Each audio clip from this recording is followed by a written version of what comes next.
and to start rebuilding our country and to start getting things done. And I mean big, important things like stopping gun violence. Hey, Mr. Five here. It was amazing to see Bloomberg say so many lies on tape yesterday. So at the debate in which he pitched his campaign for the country, he's literally creating a path of constant arrests. And we talked about this before, like in 2015, 2016. Let's go back to that and look at that. This is a campaign for change, a campaign for sanity, for honesty, a campaign for inclusion, compassion, competence, and a campaign for human decency. In every campaign I ran for mayor, we built a broad coalition that brought Democrats and independents and moderate Republicans together. So we see Bloomberg today paying activists for social media and for making a sort of impact that he's a good leader. Well, let's look at what he did for New York City about 6 years ago when I was advocating for the Community Safety Act, stop and frisk.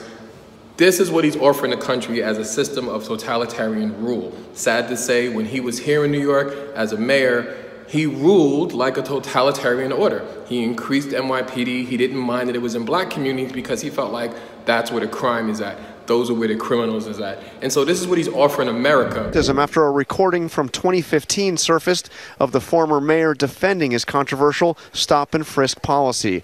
It gave police authority to detain people suspected of committing a crime and searching them for weapons. The targets, overwhelmingly black and Latino. 95% of your murderers and murder victims fit one MO. You can just take the description, Xerox it, and pass it out to all the cops. They are male, minorities, 15 to 25.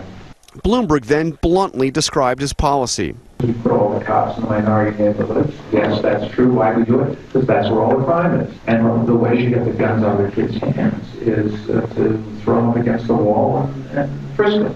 The difference about this tape is where he says minority communities is directly racial. And those of us that had protested stop and frisk had said all along it was race-based. We were called all kinds of names, saying we were trying to make something racial that was, in fact, a crime-fighting thing. He says you can do a Xerox copy. These are the ones doing the crime, which is racial profiling. Now, he has since apologized, since walked it back, but the policy was race-based. And for the president of the United States to put out that Michael Bloomberg was a racist when he supported this policy and went to Chicago last year and said we ought to have stop and frisk nationally is laughable. For Mike Bloomberg, I feel he's got to really talk about this. He can't just profess, I'm sorry. I think it's got to be a conversation outside of his comfort zone. And because this is a policy rep that he oversaw for years. He was mayor 12 you could have years. learned and that this was a problem during the time. What am I missing? This was a problem during the time. What am I missing? Because not only... District Judge Shira Shinlin's decision on August 12th to call the practice of stop and frisk unconstitutional in the court case Floyd versus the City of New York was made after 3 months, upon listening to weeks of trial testimony. The civil rights lawsuit, which was brought to the court by the Center of Constitutional Rights, one of the most proactive civil liberties groups against stop and frisk, exposed the police practice as having stopped more than 80% of people who were black or Hispanic, of which 90% were released after being found innocent of any suspected crime. They went on to include that the ramifications of stop and frisk include long-lasting emotional and psychological impact, as well as collateral costs such as loss of jobs, public benefits, and access to shelter or public housing. They explained it was all based on racial profiling, which is an illegitimate reason to search someone directly under the Fourth Amendment, as well as the Equal Protection Clause of the 14th Amendment. The practice is also said to be based on police simply deciding for themselves whether they believe someone is suspicious. All that the practice realistically accomplished, according to its critics, was wider disconnect and distrust between law enforcement and the communities it protected. However, according to supporters, especially New York Mayor Michael Bloomberg and Police Commissioner Ray Kelly, stop and frisk has brought crime significantly down since its implementation in 1994 under Mayor Giuliani's broken windows policing strategies, which promoted aggressive enforcement of minor offenses on the theory it will prevent serious crime. They claim that stop and frisk is a vital tool in the crusade against gun violence, gang activity, murder, and drugs. Aggressive order maintenance, zero tolerance policing began in 1994, and the crime drop continued between 1994 and 2001. But it started well before then, and it was very significant during the Dinkins administration. What you see from 2002 to present, while Bloomberg has escalated use of stop and frisk, stopping up to 685,000 in 2011, crime is basically evened off. Slight crime decline, but almost none, while stop and frisk has skyrocketed. And in the last 2 years, 2012, 2013, we've finally seen a big decline. A big decline in stop and frisk, simultaneous decline in crime. Stop and frisk has nothing to do with the decrease in crime. And you see across the country, throughout the world, crime is down. New York has had a big crime decline. That's a wonderful thing, but it has nothing to do with stop and frisk. An associate professor of the CUNY School of Law, Babe Howell, teaches criminal law, criminal trial advocacy, and lawyering skills. She is particularly interested in the effects of policing of minor offenses and alleged gang affiliations and the impact such policing has on the legitimacy of the criminal justice system in communities of color. I ask her how practices like stop and frisk affect our criminal justice system as a whole. If you are stopped, as many of my students of color are, law students, medical students like the plaintiff Floyd in this recent case, they are stopped over and over because of the color of their skin. For some students, they brush that off and go right on, but when it starts, it's a rite of passage almost for our 14, 15, 16-year-old kids. Some of them will respond in angry ways. So using stop and frisk against innocent New Yorkers because they look like some subset of people who are criminals, but using it for no other reason than the color of their skin and what they look like, can create circumstances that make people less law-abiding. What happens inside courts is we often get unconstitutional stops and searches leading to seizure, often of marijuana, for example, and we criminalize people of color for things that white people do all the time and are not criminalized for. If you go down to 100 Center Street to Manhattan Criminal Court, you will see 90% of everyone in there, black or Latino, being criminalized for activity that white people do all the time. That sends another message about our criminal justice system, that we have two systems. Five Muallamak is a civil rights activist and organizer with the campaign to end the new Jim Crow, with a mission to, quote, challenge the culture of racism, repression, and retribution that sustains mass incarceration. The campaign seeks human rights for all members of society nonviolently. Five got involved in the campaign in the year 2012. As someone who's been in the system, I ask him if stop and frisk is proactive policing. When you say proactive, it's the opposite of reactive. So you're not reacting toward a situation. Proactive is positively looking at a scenario and taking the best step forward as into solving that scenario positively, progressively. That gives you the best results. So when you look at the results of stop and frisk, what do we have? 500,000 one year, and then 650,000, then the 700, 850,000, over 1 million stop and frisk. All of this that produced 1% of arrests. It's not proactive in any way. So of course you have police departments that support this cause. Why do they support it? Because they have undermined initiatives. They have incentives to work against, of course, the public. Besides its racial background and of course its diversity in which certain segments of the city that it's only practiced in, because it's a practice, it's not a law. It's actually illegal, it's actually unconstitutional. But you have to look at the history of it and why it is. In the 90s, you had Clinton that created a $30 billion crime bill, and this bill actually funded, and of course Reagan also, who took community-based funding for mental health industries, and then you had a funding giving to community-based law enforcement agencies. So what happened now is that they only get funding when they have these certain amount of drug arrests.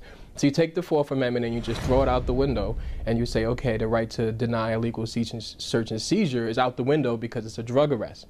So it validates, violation of personal property, personal space, and of course the right to the Fourth Amendment. But what it also does is create funding. So you have officers that cannot get funding unless they have these arrests. In my personal situation, I had officers, and like the lieutenant said that was involved in my case, he had to do what he had to do because he had to create cases, or else he couldn't feed his officers. On the onset of the stop-and-frisk program in the 1990s, the New York crime drop was twice the national average, with homicides, robberies, and burglaries dropping 70%. And in the 2000s, while the crime decline of the country flattened out, the crime in New York dropped an additional 34%.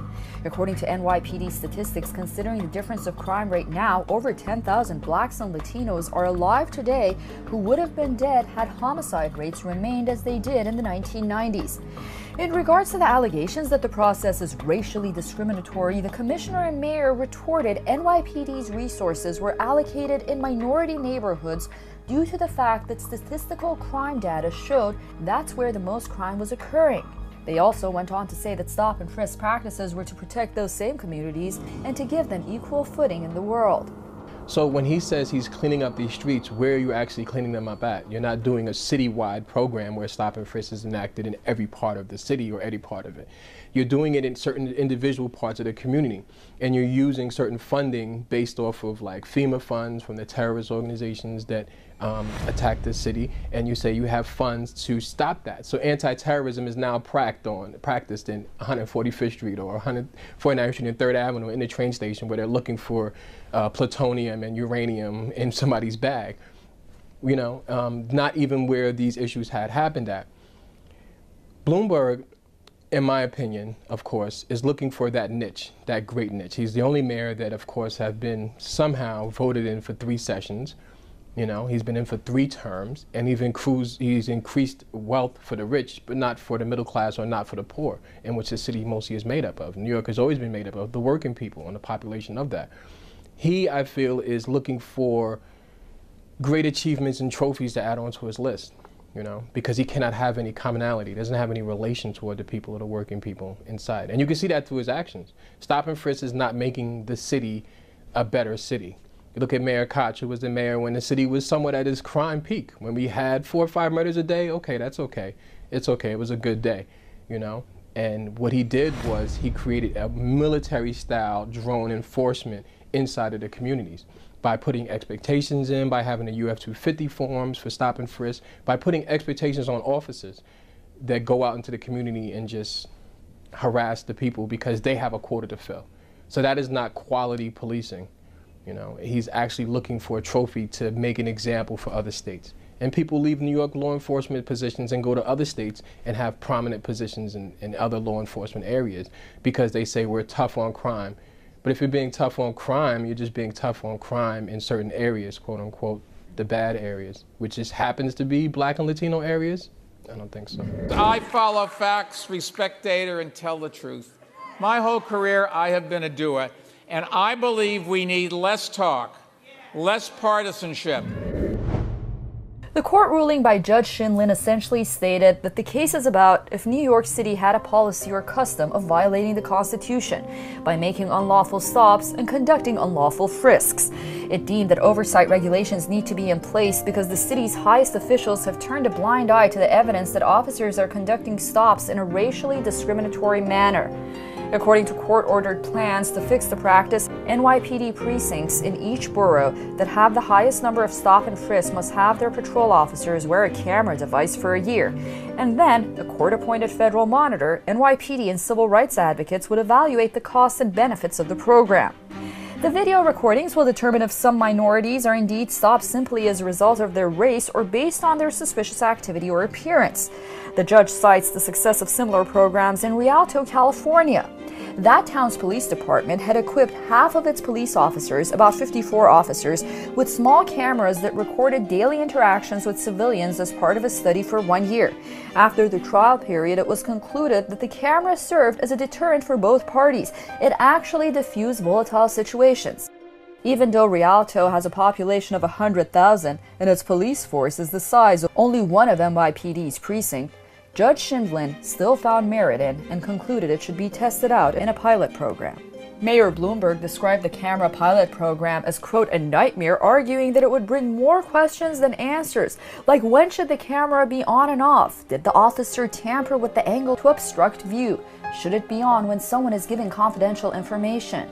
But it will show if the officer goes beyond the legal limits of the frisk, which is outside of the clothes only, not inside the pockets. It will eliminate those illegal searches, and it will lead both person stopped and police officer to avoid use of force or other sorts of confrontation. So the cameras will be hopefully as well received here as they have been in other places, and I hope to see in a few years all NYPD patrol officers using them.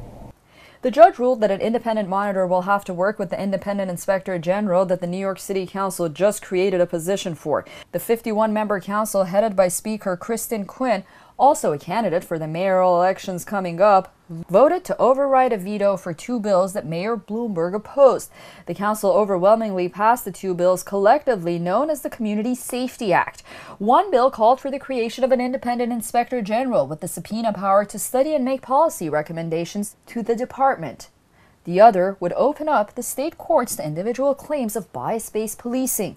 The question remains over how effective the bills will be in police activity. To persuade city councilmen to pass a bill in a veto-proof majority is very significant. Will the bill create a flood of lawsuits? No, it won't. The bill does two things. One is it expands the definition of profiling to cover gender, gender identity, sexual orientation, immigration status, and housing status, public housing people. But it does not provide a private right of action for monetary damages. It only provides injunctive or declaratory relief. So there's very little incentive, unfortunately, and only very wealthy people or large groups of people could bring a suit under the Profiling Act. Considering how the NYPD serves as the model for other police departments across the nation, the implementation of the judge's oversight policies will be carefully scrutinized by all cities and state police departments. This case and the NYPD's regulation of the new oversight laws will be the starting point on discussions of stop and frisk for a long time to come. Sent of them out. And the city still does stop and frisks in New York, as do all cities. I think you should just take a look at what we did in New York City for 12 years. Nicole Smith is a clinical law professor and supervising attorney in the Criminal Defense Clinic at CUNY School of Law. For over 10 years, she's been working to advocate for the rights of indigent people accused of crimes. Prior to joining the faculty, she was a public defender at the Bronx Defenders. I asked her if she agrees with Mayor Bloomberg that by adding too many layers of oversight, it will only confuse the officers on how to implement orders. There are always going to be folks who are carrying guns on the street, and there are going to be folks who are not carrying guns on the street. And the way that the police have been approaching this issue is to stop everyone who is black or brown or in a certain community without any specific information or specific suspicion about whether they're carrying something or not. And that is not, it's not constitutional, and it's not an effective way to get guns off the streets. And the numbers even say as much. In all of the 2.5 million stops that the NYPD has made and frisks, the frisks that they've made, the 2.5 million frisks that the police department has made, over 98% of those stops resulted in no recovery of any gun or weapon. So that not only says that the approach is unconstitutional, but it's not even effective, because if you're saying this is the way we get guns off the street, well, in 98% of the cases, that doesn't happen. And so, there has to be a better approach, one that is constitutional. And to now say that people have a private right of action to be able to sue the NYPD or to sue officers because they've been racially profiled is helpful, it's useful, it's definitely a step in the right direction, but it doesn't necessarily address the issues of access that go on in low-income communities of color. A lot of times people can't access the courts, and to be able to bring a lawsuit takes a certain amount of ability that many people just don't have. It takes economic ability, it takes familiarity and access to the courts, and many people just don't have that ability. Mayor Bloomberg's public statement during a radio appearance that nobody racially profiles caused quite a stir. It's hard to say that racial profiling doesn't exist in a country where race and racism have had a long and complicated history, from the particular institutions of slavery to the civil rights movements of the 1960s, and the efforts to right the wrongs of the past with programs such as affirmative action. According to Nicole Smith, when it comes to racist practices and its unconstitutionality in regards to stop and frisk, it will take years before it's corrected. The United States has had a long history of racist practices and policies, and in the not so distant past, we've dealt with segregationist laws that really had quite a negative impact on Black people and people of color. And it took a long, those were laws that were on the book. It was racism that was legal. And even though those laws were found unconstitutional, it took many years, and is still a work in progress in many ways, for the practices to diminish in their impact on Black people. For honesty, a campaign for inclusion, compassion, competence, and a campaign for human decency. And so what we're facing now is a period of time where there are practices and policies that aren't explicitly racialized, but they have an impact on Black people, Latino people that is disproportionate. So an overwhelming impact on people of color. And those in some ways are a different kind of challenge, because if it's not explicit, how is it that you go about changing something where you're talking about the impact rather than an explicit policy? And stop and frisk in New York City is one example of that, where the policy itself, it doesn't in any way reference race, but the way it's been carried out has been disproportionately impacting people of color in New York City. And it's particularly challenging. And although the recent federal court decision in Floyd versus City of New York found the way that New York City was carrying these practices out to be unconstitutional, it's going to take a long time in terms of work, in terms of remedies, in terms of changing a culture to actually bring about that kind of change that people are looking for. Well into his second term, many are asking whether the Obama administration has been gearing any of their policies to giving an equal footing to all races. I think President Obama is in a unique position because he is a Black man, a man of color, that folks are looking to him to be a unique voice on this issue of racism. And I think that is particularly challenging. That being said, there have been some recent developments, particularly in regard to criminal justice, that have some promise in terms of the impact that it will have on people of color. So, for example, our U.S. Attorney General Eric Holder has recently come out to discuss mandatory minimums in drug sentencing laws and the changes that his office will be taking in enforcing those kinds of laws. And what we've seen over the past several years is the war on drugs and what that impact has been on people of color. What it's resulted in is huge numbers of Black and Latino men being incarcerated for long-term prison sentences for low-level nonviolent drug offenses. And so to have the Attorney General come out and say, recognize that there is this problem, that it has this impact on Black men, Latino men, on their communities, and take a stand in terms of how it's going to be addressed is promising. I think there's a lot more that can be done, without a doubt, but that is just one step that's happened recently that gives us some hope. While the U.S. government is slowly trying to keep up with the ever-changing dynamic of the diaspora that make up the United States, minorities are still very underrepresented in legislative and regulatory bodies. For instance, the U.S. House of Representatives is made up of 83% whites and 17% minorities, and the U.S. House of Senate is made up of 96% whites and 4% minorities.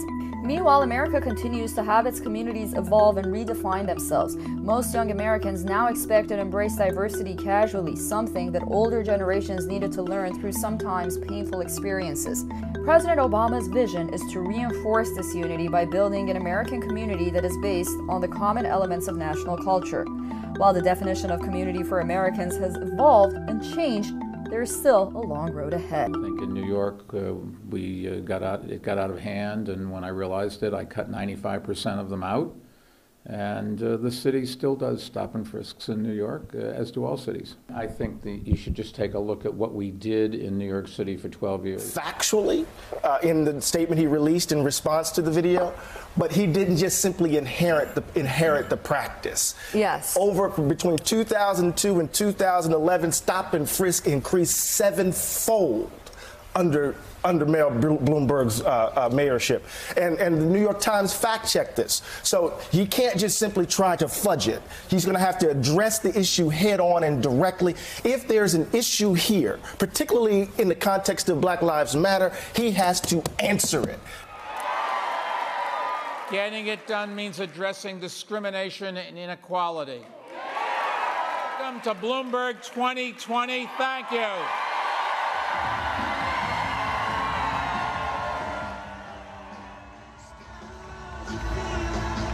You can just take the description, Xerox it, and pass it out to all the cops.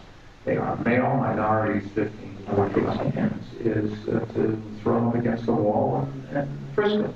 Today, one of Bloomberg's Democratic opponents took aim.